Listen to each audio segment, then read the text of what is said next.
Ahoj, tady je Tomáš. Zdravím všechny diváky na kanálu Úžasný svět záhad a doufám, že máte krásný den. Dnešní díl se jmenuje 7 tajemných mořských tvorů natočených na kameru.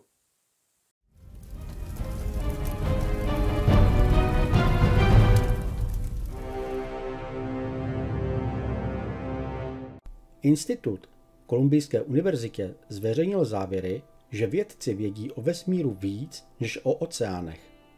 Další průzkum, provedený na univerzitě v Kanadě v Novém Skotsku, zveřejnil, že z moře je známo pouze 5 až 9 živočichů a tím pádem je obrovský počet stále neznámý.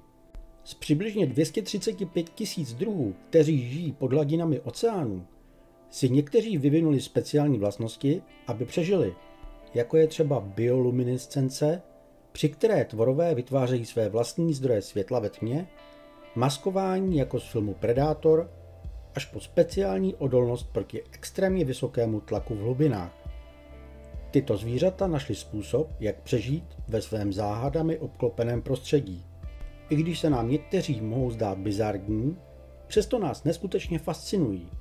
Dnes se podíváme na 7 tajemných mořských tvorů natočených na kameru.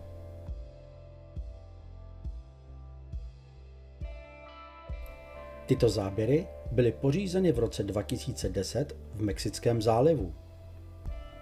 Výpověď pracovníka obsluhy robotické ruky, která je řízena z kabiny nad hladinou, byla, že při manipulaci s kontejnerem umístěným v hloubce 1500 metrů se najednou neznámý podivný tvor vynořil z hlubin.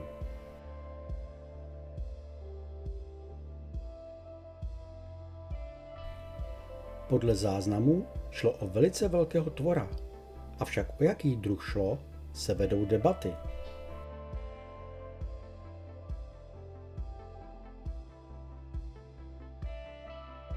Je možné, že to byla obří medúza hledající potravu, kterou přilákaly silné podmořské reflektory.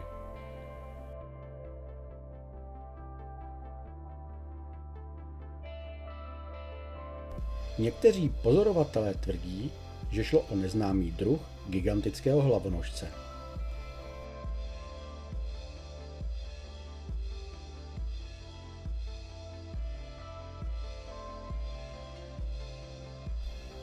Tento neznámý druh obrovského mořského tvora byl vyfocen skotským turistou Hervym Robinsonem při výletu lodí do jeskyně na řeckém ostrově Korfu.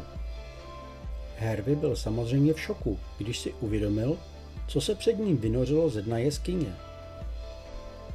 Barvou tvor sice připomínal delfína, ale podle tvaru nosu a lebky jde evidentně o nový nepopsaný druh, žijící v ústraní od lidí. Délka a tvar zbytku těla zůstávají záhadou, protože fotografie zachycuje pouze horní část. Experti nemohli tohoto tvora nikam zařadit a lidé ho přirovnávají k bytostem z řecké mytologie. Na těchto obrázcích lidé začali kreslit odhadovaný tvar celého zvířete. Tento záběr zůstává stále nevysvětlitelnou záhadou.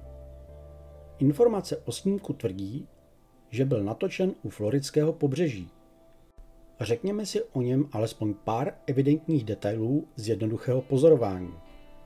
Je vidět, že se jedná o značně dlouhého tvora a zdá se, že má protáhlé tělo. Co je na něm ale opravdu zvláštní a co je činí tajemným, je ocasní ploutev.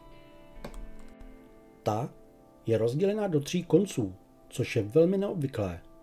Osobně znám mnoho mořských tvorů, ale nevzpomínám si, že bych takový ocas někdy viděl u velkého mořského tvora. Na tomto místě sice žijí kapusňáci, ale ti mají ocasní ploutev jako placku. Mohli bychom zde narazit na žraloky, a ani ti takový ocas nemají. Tento tvor si zřetelně užívá celkem mělkou vodu a vypadá, jako by si hrál. Na internetu jsem pátral po rozumných vysvětleních, ale lidé se baví tím, že jde o mořské monstrum nebo o mořskou panu. Pokud by někdo z vás měl nějaký tip, co to může být, napište to dolů do komentáře. Stovky metrů pod povrchem se skrývá dravec starší než dinosauři. Vědcům projektu Ocean X se podařilo ve velké hloubce, kde je již naprostá tma, natočit samici hlubokomořského žraloka šedého. Jen hlavu měla tato samice metr širokou, opatřenou sadou ostrých zubů. Na délku měl podle vědců tento ultimátní predátor víc metrů, než má průměrný velký bílý žralok. Pro srovnání, ten má délku až 7 metrů a váží víc než 3 tuny. Takže tato samice rozhodně není žádný drobek a vědcům to pouze dosvědčilo, že i známé druhy mohou dosahovat mnohem větších rozměrů, než se doposud považovalo za maximum. Vědci stejně jako normální lidé chtějí moře mnohem víc prozkoumávat, avšak projekty vláda téměř nepodporuje a raději vynakládá miliardy dolarů do vesmírných projektů.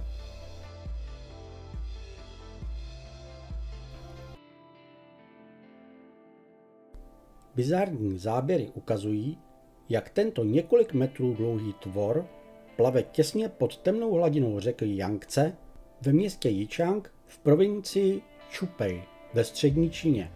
Jeho délka je odhadována téměř na 4 metry a také se zdá, že má jakýsi hrbovitý prvek na zadní části štíhlého těla. Podle zpráv bylo záhadné zvíře spatřeno na hranicích scénické oblasti přehrady, která je oblíbeným turistickým cílem plavby po řekách. Jangtze je nejdelší asijskou řekou o délce 6300 km, která protéká téměř celou šířkou Číny na východ a vlévá se do východočínského moře. Více než 2 miliony lidí vidělo záběry tohoto monstra ve stylu Loch Ness od doby, kdy se objevily na internetu. Lidé samozřejmě napadají kvalitu záběru a ptají se, proč je každý obraz tajemného monstra vždy tak rozmazaný. To je pravda, nechci hájit kameramana, ale to může způsobit i nejlepší fotokamera, pokud přiblížíte na velkou vzdálenost. Skeptici v tom vidí plovoucí odpad, který ale na druhou stranu neumí plavat proti proudu. Někteří tvrdí, že to musí být vodní had, protože barmské krajty se často nacházejí v Číně a jsou schopné dorůst do velké velikosti. I když tato krajta umí plavat, vysloveně vodu však nevyhledává a žije na souši. Navíc nemá na konci těla výrůstek, takže žádná z těchto možností není úplně přesvědčivá. Možná, že opravdu jde o neznámého tvora a nechám na vaší představivosti, co to může být. Talířovka obrovská, také známá jako medúza žahavá, je největší známý druh medúzy. Vyskytuje se převážně v subarktických vodách Severního ledového oceánu a v severních částech Atlantiku a Pacifiku. Největší zdokumentovaný exemplář byl nalezen vyplavený na břehu Massachusettského zálivu v roce 1870 s rozměry zvonu v průměru 2,3 metry a chapadly dosahující délky 37 metrů. Talířovka obrovská využívá svých žahavých chapadel k zajetí, vtáhnutí a sežrání kořisti, což mohou být ryby, mořští tvorové a menší medúzy. Tato extrémně lepivá chapadla jsou seskupena do 8 chomáčů, z níž každý nese přes 100 chapadel, uspořádaných v řadách. Talířovky zůstávají většinou těsně u hladiny, maximálně do 20 metrů hloubky. Jejich pomalé pulzační pohyby je ženou kupředu pouze slabě a tak z velké částky závisejí na mořských proudech, což jim umožňuje cestovat na obrovské vzdálenosti. Střetnutí člověka s žahadly za normálních okolností není smrtící, avšak kvůli velkému počtu chapadel je po požahání doporučená lékařská péče. Takže je doporučeno se s těmito tvory příliš nemazlit.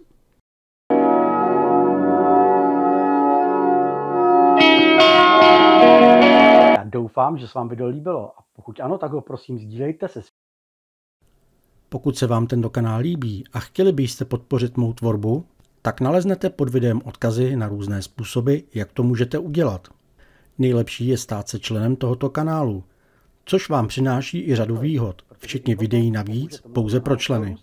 A nezapomeňte také navštívit e-shop s merchem. Pokud se vám video líbilo, dejte mu like. Přihlaste se k odběru kanálu a zapněte zvoneček, abyste dostávali oznámení, když vyjde nové video.